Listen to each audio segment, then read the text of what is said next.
Champions ট্রফিতে নিজেদের প্রথম ম্যাচে চাপহীন ক্রিকেট খেললে ভারতের বিপক্ষে জয় পাওয়া সম্ভব বলে মনে করেন জাতীয় দলের সাবেক অধিনায়ক খালেদ মাসুদ পাইলট।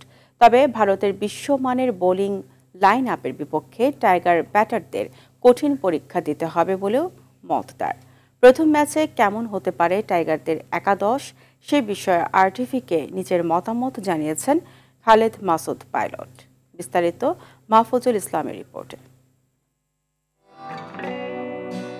ম্যাচটা দুবাইতে বলেই কিনা বাংলাদেশের ভাবনার জায়গাটা একটু বেশি। প্রথম ম্যাচে শক্তিশালী ভারতের বিপক্ষে টিম কম্বিনেশন ঠিক করতে কিছুটা অঙ্ক মেলাতেই হচ্ছে টাইগার টিম ম্যানেজমেন্টকে।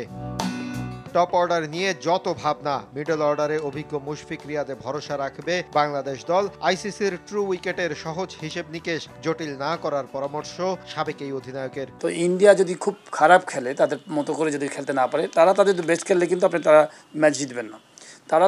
তাদেরকে যদি ভুল করানো যায় এবং তারা যদি ভুল করে তাহলে কিন্তু ম্যাচ জেতা সম্ভব। ইন্ডিয়াতে 5টা থেকে 6টা বোলার থাকবে খুব কোয়ালিটি, যারা 10 ওভার বল করবে, দেখা গেলো যে 90% রাইট জায়গাতে বল করবে।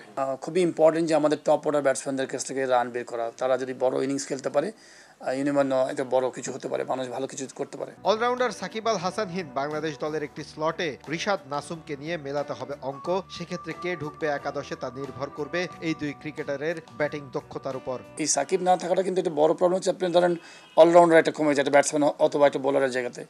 আমি বলবো যে মেহেদী মিরাজ যে ব্যাটসম্যান অফ স্পিনার হিসেবে খেলবে, একদম পুরোটা নির্ভর করবেন না রিশাদের উপরে। বিকজ লেগ স্পিনার অনেক সময় খুবই ভালো 100% সুপার বল করে, অনেক সময় দেখা গেলো যে আপনি জায়গা মতো বল পড়ছে না, সামহাও একটা পাওয়ার ক্রিকেট খেলার জন্য, মারার জন্য।